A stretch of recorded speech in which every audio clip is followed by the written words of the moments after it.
Esse é um conceito que nós vamos utilizar com bastante frequência, que a gente chama de cardinalidade. Do que se trata? Vou explicar aqui tranquilamente e vagarosamente para vocês. Cardinalidade se refere à quantidade. A quantidade de entidades se relaciona com outra. Existem alguns tipos. Existe a cardinalidade mínima e a cardinalidade máxima. Existe a cardinalidade obrigatória, a cardinalidade opcional. Todas elas nós vamos ver aqui. É só o nome que é estranho, mas é muito, muito simples de entender, tá? Então vocês podem ler esses conceitos depois. Eu vou explicar de forma mais sucinta para a gente seguir o mais rápido possível, tá? A cardinalidade mínima é o número mínimo de instâncias. Ele fala instâncias, mas o que eu quero dizer? É o número de vezes. Quantas vezes eu tenho que me relacionar, pelo menos quantas vezes eu tenho que me relacionar com outra entidade? Vamos supor que eu sou um aluno em disciplina. Para você ser aluno, quantas disciplinas você tem que fazer, pelo menos? Para você ser aluno, você não pode ser aluno sem fazer nenhuma disciplina. Então, o mínimo possível é o mínimo necessário. Para ser aluno, você precisa fazer uma disciplina em alguma instituição de ensino. Ponto. Isso é o mínimo. E o máximo? Bom, o máximo aí é o N. Vocês fazem até 14, 15 disciplinas aí na escola. Então, o máximo aí fica determinado por N. Aí tem essa representação que nós vimos até nos diagramas anteriores, dos exercícios anteriores. Entre parênteses, no lado esquerdo, sempre vai estar aqui, no lado esquerdo, sempre vai estar a cardinalidade mínima. E no lado direito, vai estar a cardinalidade máxima. A mínima geralmente é representada por 0 ou 1. Quando eu coloco 0, é que é opcional. Sei lá, você pode dizer que uma pessoa pode ter 0 ou N filhos. Então, não é obrigatório ela ter um filho. É opcional que ela tenha um filho. Estão entendendo? E eu posso dizer que é para a pessoa ser mãe. Então, obrigatoriamente, eu posso dizer que ela tem que ter um ou mais filhos. Para ela ser mãe, ela não pode ser mãe sem ser mãe, né? Não tem como. E a cardinalidade máxima fica de 1 a N aí determinado. Tá? O relacionamento é definido aí. E é colocado entre os dois lados da entidade. Tá? Tem um relacionamento entre eles e é colocado entre a entidade da direita e a entidade da esquerda. É só para ver essa representação. Lembrando, lado esquerdo vai estar a cardinalidade mínima e o lado direito vai estar a cardinalidade máxima. O que eles chamam de parcial, opcional, total, obrigatória, tá? A mesma coisa. A cardinalidade obrigatória geralmente é representada assim, 1 por 1. O que ele quer dizer? Um professor dirige uma escola.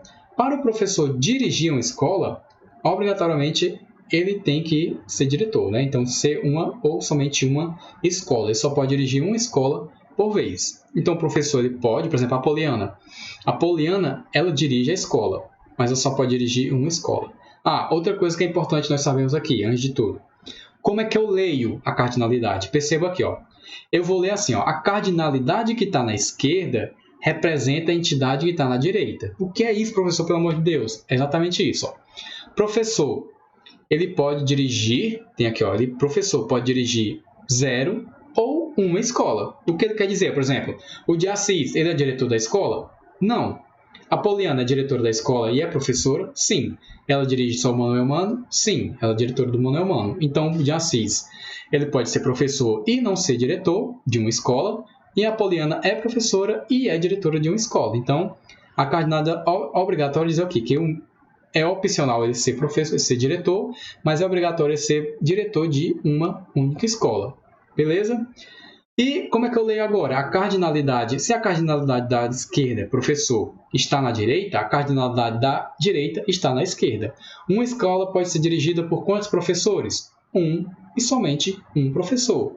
Somente existe um diretor na escola, que é a Poliana, por exemplo. Então, não pode ser outro professor. Então, eu vou ler assim, A escola é dirigida por um professor e o professor dirige ou nenhuma escola ou somente uma escola. É assim que a gente lê. Ao longo do tempo, isso vai ficar bastante fácil da gente entender melhor ainda. Aí já vimos a cardinalidade. E existem os tipos de cardinalidade, né? A cardinalidade que a gente chama de 1 para 1, tá? Representa assim. Ocorre quando a instância de entidade, né? Uma instância de entidade fala o quê? Isso é uma instância de entidade, Professor para escola e escola para professor é uma instância, tá? Não se preocupe com esse termo, ele é muito abstrato, mas dá para entender tranquilamente a gente aplicando aqui na prática. Bom, essa é a cardinalidade 1 para 1. Então, por exemplo, professor diretor de escola, como eu falei anteriormente, né? A cardinalidade 1 para N, ou seja, 1 para muitos, ocorre como uma instância de entidade pode se relacionar com mais de um objeto de outra. Então, ele pode se relacionar obrigatoriamente com um, mas com vários também. Pelo menos uma, mas com várias. Então, o professor, ele fala aqui, ó, em escola podem lecionar vários professores. Porém, um professor só pode lecionar em uma única escola. Então, o que ele quer dizer? Ó, em uma escola pode ter vários professores. Porém, os vários professores lá que trabalham lá só podem lecionar em uma escola. Seria um exemplo, não quer dizer que é obrigatório. Não quer dizer outra coisa, que sempre vai ter que representar a realidade. Aqui é um exemplo. Nós sabemos que temos professores, inclusive eu, que trabalhamos em outros locais. Eu trabalho na UFC e trabalho na escola também. Aqui seria só um exemplo para ilustrar. Aqui, por exemplo, vamos ver essa cardinalidade. O professor, ele trabalha em somente uma escola. Esse é o minimundo dele, né? Diz que aqui o professor só trabalha em uma e somente uma escola. E por que aqui tem um, né, no lado esquerdo da cardinalidade mínima? Porque você só pode ser caracterizado em professor se você trabalha em uma escola, neste exemplo, né? Escola ou instituição de ensino. E a escola pode ter um ou mais professores. O jeito que está representada essa cardinalidade. Pelo menos um. Para ser caracterizado como escola, você tem que existir pelo menos um professor. E existem vários professores como na nossa. E existe uma cardinalidade que a gente chama de cardinalidade muitos para muitos. É quando eu não tenho nem mínimo e nem máximo definido. Então fica aí a critério da quantidade. Por exemplo, um professor pode lecionar mais de uma disciplina, assim como a disciplina pode ser lecionada por mais de um professor. Suponhamos, professor de português, na escola tem vários. Professor de matemática também tem vários professores. Existem vários professores diferentes para uma mesma disciplina. E ele pode ser selecionado por mais de um professor. Tá? Então, o jeito que está aqui, ó. No BR modelo, você não vai encontrar isso, tá? N para N. Você vai encontrar assim, ó. 1 para N e 1 para N, que é a mesma coisa de ser N para N, tá? Então, você vai encontrar assim, ó. Uma disciplina é lecionada por um ou mais professores e um professor pode lecionar uma ou mais disciplinas. E aqui eu tenho um atributo de relacionamento que identifica em que ano aquele professor lecionou aquela disciplina. Aí nós temos algumas definições, por exemplo, vamos aqui testar os nossos conhecimentos. Quando eu pedir você pausar o vídeo, você pausa o vídeo aí para testar se você entendeu esse conceito de cardinalidade. Então vamos verificar o relacionamento casamento de uma entidade homem e uma entidade mulher. Fazemos então a pergunta acima. Um homem pode ser casado no mínimo com quantas mulheres? Na outra entidade? E no máximo? Então vamos supor a realidade de casamento no Brasil, né? Não falamos nas Arábias aí, que pode ter um cara casar com várias mulheres. Então, um homem pode casar com quantas mulheres? Ele pode não casar, ou casar com pelo menos uma, beleza? E uma mulher pode casar com quantos homens? Como é que ficaria aqui?